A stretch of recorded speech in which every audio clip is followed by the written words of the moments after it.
গরুর মাংস পছন্দ করে না এমন মানুষ তো খুঁজেই পাওয়া যাবে না। খাদ্যপ্রেমী যারা আছে তাদের সবারই গরুর মাংস অনেক ফেভারিট, কিন্তু সমস্যা হচ্ছে অনেকে গরুর মাংসটা পারফেক্টভাবে রান্না করতে পারে না। এই রান্না না করার কারণে গরুর মাংসের টেস্টটা একদমই বিগড়ে যায়। তো আজকের ভিডিওতে আমি আপনাদেরকে গরুর মাংসের রেসিপি দেখাবো, কিভাবে আপনারা পারফেক্ট গরুর মাংস রেসিপি তৈরি করতে পারেন। হ্যালো এভরিওয়ান, আসসালামু আলাইকুম, welcome back to my channel Ahonamonipriya's blog.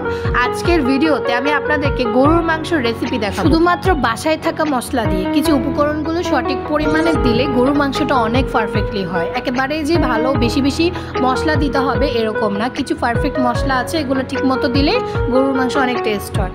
তো অবশ্যই আমার চ্যানেলটা সাবস্ক্রাইব করবেন এবং পাশে থাকা বেল বাটন ক্লিক করবেন।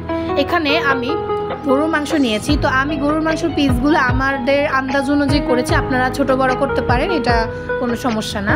তারপর হচ্ছে এখানে আমি মশলা অ্যাড করব। এখন আস্তে আস্তে একটা একটা করে মশলা দিব। প্রথমে আমি হচ্ছে 2 টেবিল চামচ হলুদের গুঁড়া দিয়েছি, তারপর হচ্ছে 1 টেবিল চামচ আমি মরিচের গুঁড়া দিয়েছি, তবে বেশি দিই নাই কারণ মরিচ আমরা খুব কম খাই। তারপরে 1.5 টেবিল চামচ আমি লবণ দিয়েছি। তারপরে ছোট একটা বাটির মধ্যে আমি গরম মশলা গুঁড়া রেখেছি, ওগুলা দিয়ে দিলাম। পাশাপাশি আমি এখানে রসুন বাটাটা ইউজ করব। তো রসুন বাটার সাথে আমি অবশ্যই আদাটা দিয়ে দিয়েছিলাম, সেজন্য আদা রসুন বাটা একসাথে দিলাম।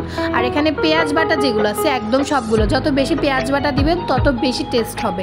আর এখানে হচ্ছে তেজপাতা, দারুচিনি, এলাচ সব কিছু মিক্স করে দিলাম, লবঙ্গ একটা দিলাম, সব কিছু দিয়ে তারপর এটার মধ্যে আমি হচ্ছে তেল দিচ্ছি, প্রয়োজন মতো তেল, 1 কাপ অনুযায়ী তেল দিব। তারপরে হাত দিয়ে ভালোভাবে এগুলোকে মিক্স করতে হবে। এখানে সরিষার তেল ইউজ করেছি এবং সয়াবিন তেল দুটোই ইউজ করেছি আমি। তারপরে ভালোভাবে হাত দিয়ে একদম ভালো মতো মিক্স করতে হবে, একদম ভালোভাবে মাখতে হবে, একদম এটাকে যতটুকু ভালোভাবে ম্যারিনেট করা যায় কিছুক্ষণ রেখে দিতে হবে, প্রায় 10-20 মিনিট বা 30 মিনিট রেখে দিলে এনাফ। তারপরে হচ্ছে এটা চুলার মধ্যে বসাইতে হবে, একটু পানি দিয়ে, হালকা হাত দেওয়া পানি দিয়ে চুলার মধ্যে বসায় প্রয়োজন মতো পানি দিয়ে আবার বসাতে হবে। তো সিদ্ধ হওয়ার জন্য প্রায় অনেক পানি প্রয়োজন, যেহেতু এটা গরুর মাংস, তো প্রয়োজন মতো আপনারা পানি দিবেন, দিয়ে এটাকে ভালো মতো জোশ করতে হবে।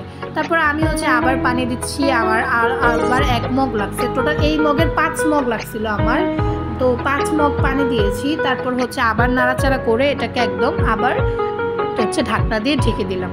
তো এটাকে একদম ভালো মতো গাঢ় করতে হবে। আর পেঁয়াজ বাটা দেওয়ার কারণে নিচে লেগে যেতে পারে, সেক্ষেত্রে এটা ভালোভাবে চেক করতে হবে যেন নিচে যেন না লাগে।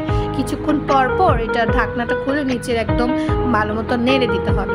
তো দেখতেই পারছো কতটা পারফেক্টভাবে আমার হচ্ছে মাংসগুলো হয়ে গেছে। এত পারফেক্ট, এত লোভনীয়, দেখলেই হচ্ছে জিভে জল এসে যাবে, এরকম পারফেক্ট হয়েছে। আর এটা তো হচ্ছে মানে এত টেস্ট কি বলবো, অনেক অনেক মজা হয়েছে। আর ঝোলগুলো তো দেখো কতটা গাঢ় হয়েছে। মাংসের ঝোল যত বেশি গাঢ় হবে মাংস তো তত বেশি পারফেক্ট হবে।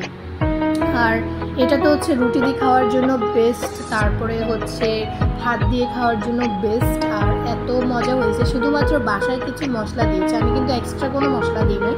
অনেকে আছে এক্সট্রা মশলা, অমুক মশলা তমুক মশলা সব কিছু দিয়ে একদম পুরাই ফেলে, আসলে এটা ঠিক না।